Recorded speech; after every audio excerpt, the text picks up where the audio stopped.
السلام علیکم ناظرین۔ روایت میں آتا ہے دو مسافر اکٹھے سفر کر رہے تھے۔ دوپہر کے وقت دونوں ایک جگہ پر کھانا کھانے کے لیے بیٹھ گئے۔ ان میں سے ایک مسافر کے پاس 5 روٹیاں تھیں جبکہ دوسرے کے پاس 3 روٹیاں تھیں۔ اس دوران ایک شخص کا گزر اس جگہ سے ہوا۔ اس شخص نے انہیں سلام کیا۔ ان دونوں نے اسے کھانا کھانے کی دعوت دی، چنانچہ وہ شخص ان کے ساتھ کھانے میں شریک ہو گیا۔ کھانا کھانے کے بعد اس شخص نے ان دونوں کو 8 درہم دیے اور کہا، یہ 8 درہم میں تمہیں دیتا ہوں کہ تم نے مجھے کھانا کھلایا۔ پھر وہ شخص چلا گیا۔ اس شخص کے جانے کے بعد ان دونوں مسافروں کے درمیان رقم کی تقسیم پر جھگڑا شروع ہو گیا۔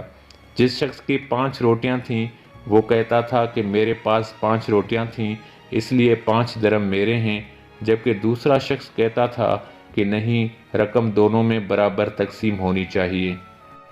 جب یہ معاملہ حد سے زیادہ بڑھ گیا تو دونوں شخص اپنا مقدمہ لے کر حضرت علی علیہ السلام کی خدمت میں حاضر ہوئے۔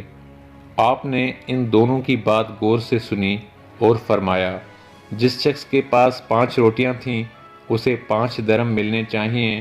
دوسرے شخص نے آپ کے فیصلے پر اعتراض کیا تو آپ نے اسے فرمایا، یہ منصفانہ فیصلہ ہے، اگر میں فیصلہ کروں تو تمہیں 1 درہم ملے گا۔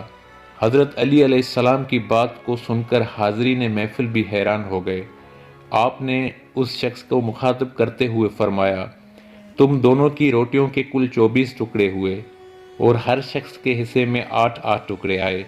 اب تمہاری 3 روٹیوں کے کل 9 ٹکڑے ہوئے، جن میں سے 8 تم نے کھا لیے اور 1 بچ گیا، جبکہ دوسرے شخص کی 5 روٹیوں کے 15 ٹکڑے بنے، جس میں اس نے 8 ٹکڑے کھائے اور 7 ٹکڑے بچے۔ لہٰذا تمہارے 1 ٹکڑے کے بدلے تمہیں 1 درہم اور اس کے 7 ٹکڑوں کے بدلے اسے 7 درہم ملیں گے۔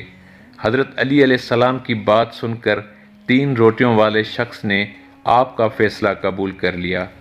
ناظرین، امید کرتا ہوں یہ ویڈیو آپ کو پسند آیا ہوگا۔ ویڈیو اگر اچھا لگا ہو تو اسے لائک کیجیے گا، شیئر کیجیے گا اور مزید ایسے اسلامی اور دلچسپ ویڈیوز کے لیے اس چینل کو ضرور سبسکرائب کیجیے گا۔